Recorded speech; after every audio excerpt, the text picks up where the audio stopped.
Bueno, bienvenidos. Vamos a hablar de crisis convulsivas. Soy Jonathan Cardoso, residente de primer año de medicina familiar. Para hacer una pequeña introducción, este video está enfocado para todo médico que maneje una crisis convulsiva en el escenario de urgencias, por lo cual hay que tener un conocimiento previo, porque hay un poquito mostrando cuál es el enfoque que se debe tener para tener un pensamiento claro y crítico, que fue el objetivo que me propuse al realizar este video, que las personas que lo vean tengan un enfoque de cómo se debe manejar un paciente con una crisis convulsiva. La importancia es por esta patología SUDEP. SUDEP es por su acrónimo, que significa Sudden Unexpected Death in Epilepsy, o muerte súbita no esperada en la epilepsia, que hay un estado de hipoperfusión cerebral, un aumento de los periodos refractarios absolutos del potencial de acción. Esto lo que va a generar es una hipoxia a nivel central. También puede generar una prolongación de los QRS, por lo cual generar arritmias y por lo tanto la muerte. Esta patología se da con cualquier episodio de crisis convulsiva. Entonces, es muy importante tenerle la importancia a esta patología. Por esto mismo genera muerte y es una de las emergencias neurológicas principales junto a la CB y las crisis migrañosas. La definición, hay que tener dos conceptos muy claros, muy bien definidos desde un principio. Es que la convulsión es un síntoma, un movimiento incontrolable de los músculos.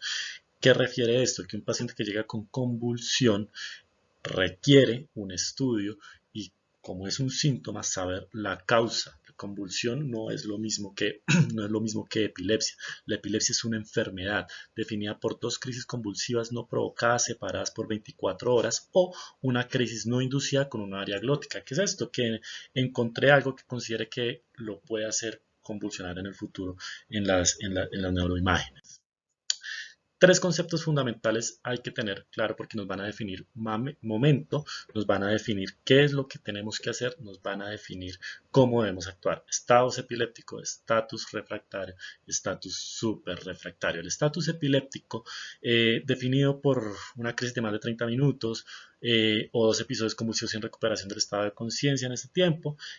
Lo que sabemos es que una crisis por más de 5 minutos difícilmente va a resolver sola. Entonces, de manera técnica, estatus epiléptico se define como 5 minutos para arriba.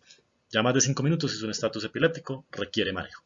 Estatus refractario, este se define como una convulsión persistente a pesar del uso apropiado de dos medicamentos intravenosos, uno de los cuales debe ser una benzodiazepina, y aproximadamente de los pacientes que entran en estatus epiléptico, el 40% de estos casos llegan a estatus refractario. Y por último está el estatus superrefractario, que es el que persiste por más de 24 horas a pesar del adecuado uso de medicamentos anticonvulsivantes y sedativos. Listo, aquí tenemos la definición operativa, y es que el tipo de estatus epiléptico nos va a definir un tiempo T1 y un tiempo T2. Y también lo vamos a diferenciar en estado epiléptico tónico clónico, en estado epiléptico focal o de ausencias. ¿Listo? Entonces el tiempo T1 lo definimos como la convulsión que ya no se va a detener espontáneamente. Debemos iniciar tratamiento. En el tónico clónico es de 5 minutos, en el focal o ausencias es 10 minutos.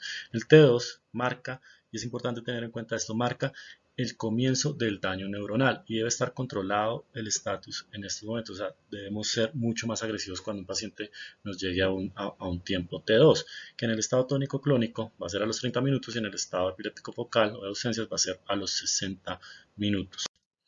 Las causas pueden ser muchas, pueden ser las personas con trauma craneoencefálico, estado séptico, que va a aumentar la incidencia de convulsiones del estado séptico favorecido por la edad. Niño con fiebre, trastorno hidroelectrolítico, drogas sintéticas como el éxtasis y sus derivados, intoxicaciones por alcohol, aunque deben ser grandes cantidades de alcohol, o por el consumo de cocaína. Y pues el principal es que sea epiléptico de base y deje de tomar su medicamento. La primera línea va a ser dada por las benzodiazepinas, y esto es importante porque una crisis convulsiva, incluso antes de los 5 minutos, uno que hace en esos primeros 5 minutos, en los primeros 90 segundos toda crisis convulsiva, entre el 90 y el 97% tiende a resolver. Pues si no podemos empezar con los medicamentos de primera línea, siempre va a ser benzodiazepinas como lorazepam, diazepam y midazolam. Lorazepam no lo tenemos en Colombia. Este es un medicamento más que todo de Estados Unidos o países primermundistas. Los otros que tenemos, que sí son, es diazepam y midazolam, con dosis de 0.2 miligramos kilogramos, con una dosis máxima de 10 miligramos. Quiere decir que una persona que pese más de 50 kilogramos se le va a dar máximo 10 miligramos y siempre se le va a dar 10 miligramos. Si pesa 50, si pesa 70, si pesa 80, si pesa 120, se le va a dar 10 miligramos porque esa es la dosis máxima que está avalada. La segunda línea, tenemos los anticrisis que se le van a dar a toda persona que entre en estatus epiléptico. A pesar del uso de las benzodiazepinas, se le tiene que dar un anticrisis, como cuál, ácido valproico, la lancosamida, fenobarbital, levetiracetam o fenitoína. El ácido valproico va a ser muy superior en crisis generalizadas, la lancosamida va a ser muy superior en crisis focales, el levetiracetam es muy bueno para los dos, pero disminuye un poquito la efectividad. Entonces, si lo tienes, igual lo puedes usar. Si no estás muy seguro si fue focal o fue generalizada y quieres ir por algo de pronto un poquito más seguro, es levetiracetam. La fenitoína ya está en un desuso por sus efectos secundarios, pero si tú no tienes absolutamente más nada en tu hospital, estás en una zona rural, un hospital que, de primer nivel, que de pronto no cuente con otros medicamentos, el levetiracetam, fenobarbital, la consaminación del valproico, pues puedes igual usar la fenitoína. Los medicamentos de tercera línea, cuando llega un paciente a un estatus refractario, ahorita los trataré de resumir un poquito y de dar un ejemplo un poquito para que quede claro todo cuándo se usan y cuándo no. Tercera línea, hay que realizar intubación, monitorizar con electroencefalograma para saber, porque puede que el paciente ya haya dejado de convulsionar para este momento, pero esté teniendo todavía actividad eléctrica.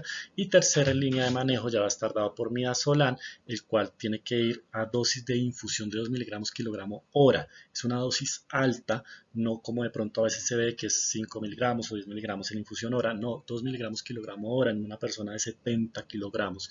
Esto nos va a venir a hablar que puede llegar a ser 140 miligramos hora de infusión de midazolam. Titular hasta que cese la convulsión. Otros medicamentos que se pueden usar, tiopental, propofol. Propofol, hay que tener una precaución por infusiones de propofol, que sea pues el síndrome de infusión de propofol con choque, acidosis láctica, hipertrigliceridemia y rhabdomiólisis.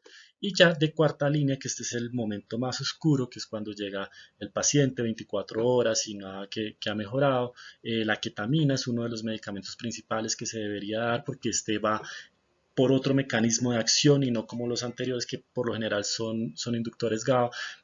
¿Qué pasa con esto y por qué es tan importante? Hay un concepto básico que hay que entender que es el down regulation, y es que cuando tú estimulas un receptor de membrana, este receptor va a ser el down regulation, que es internarse en la célula, por lo cual pues ya no van a ser efectivos estos receptores. Entonces aquí encuentra un papel importante la ketamina, que tiene sus múltiples desertores porque incrementa el PIC, favorece arritmia y edema pulmonar, pero se ha demostrado que a pesar de que incrementa la presión intracraneal, no aumenta la mortalidad. Hay otros manejos como dexmedetomidina, bolos de magnesio, inmunoterapia, inmunoglobulina, ciclos de plasmaféresis, hipotermia, dieta cetogénica, música con Mozart. Porque la inmunoglobulina, inmunoterapias, cuando ya llega un paciente a un estado súper refractario, o sea que estamos llegando a una cuarta línea de manejo, hay que pensar en que este paciente puede tener algo autoinmune. Otra de las causas que generalmente llevo mucho a este tipo a ver pacientes con un estado súper refractario 24 horas que no ha mejorado y que sigue convulsionando es el COVID. Entonces, para algo que quedó parte pues de las enfermedades prevalentes, es importante reconocer que un paciente con COVID también tiene un riesgo y que si convulsiona tiene un riesgo de llegar a ser un súper refractario, a ser muy difícil el manejo y el control de las convulsiones. Y ya para dejar como un esquema básico de qué tienes que hacer, qué tienes que poner y cuál es tu pensamiento crítico. Entonces llega el paciente convulsionando. En esos primeros 5 minutos hacemos el ABC del paciente, tiempo para monitorizarlo, para tomarle accesos venosos, tomar una glucometría, importantísimo, tomar los laboratorios de entrada. Estas son órdenes verbales, recordemos que estamos en urgencias y tenemos que ir afanando el manejo. Entonces, mientras van y consiguen el midazolam, el diazepam, ahí ya pasaron más de los 90 segundos. Si cuando ya llega y tienes la ampolla y la vas y estás pensando en si abrirla o no, tú ya has contado más de 90 segundos, ya puedes empezar a poner la primera línea, que es el manejo con benzodiazepinas. Entonces la pones, le das tiempo a que actúe, sea intramuscular, sea intravenosa si tienes el acceso venoso, pero pues la efectividad casi que es la misma, es por tiempo que se prefiere el IV. pero pues va a tener la misma efectividad.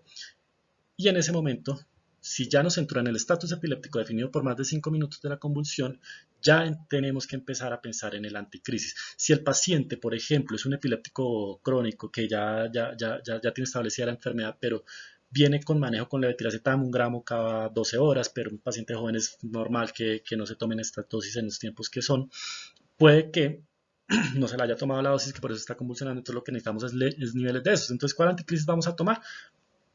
Pues el levetiracetam para subirle los niveles. Y en esa vamos poniendo a los 5 minutos de haber puesto la primera dosis de la benzodiazepina que se haya puesto, ponemos la segunda dosis. Quiere que quede claro que el paciente entra en estatus y aparte del midazolam tiene que llevar el anticrisis. Ojo, es importantísimo. Ya pusimos los medicamentos de primera línea, ya pusimos los medicamentos de segunda línea, no funcionó, el paciente 20 minutos, 15 minutos nos siguió convulsionando. ¿Nos esperamos al T2? No, ya tiene las definiciones de el estatus epiléptico refractario. Una dosis la dosis de benzodiazepina intravenosa, la dosis de anticrisis intravenosa, tenemos que pasar. ¿Cuál es el manejo del estatus refractario? Lo iniciamos midazolam a la dosis que tiene que ser, que es 2 miligramos kilogramo hora, le dejamos la infusión, este paciente muy seguramente ahí ya tiene que ir a UCI para estarlo monitorizando, y por último dejamos ahí. Si llegó a las 24 horas, está trabajando en una UCI, no sé, y el paciente sigue convulsionando, ya es hora de pensar, analizar qué es lo que está haciendo, cuál es el desencadenante, qué pensar otras causas que nos esté llevando a que el paciente siga convulsionando y empezar los manejos de cuarta línea. Este es un mundo ya muy oscuro, o sea, ahí ya el paciente, y es algo muy complicado para manejar, tanto para el neurólogo, para el intensivista o para el médico que esté tratando al paciente en ese momento. Espero que haya quedado claro. Esto era lo que tenía como para compartirles, que quede claro la guía en un escenario pronto un poquito más práctico y enfocado de saber qué tengo que hacer dependiendo de cuál es el momento y el estadio que tengo con mi paciente en la convulsión.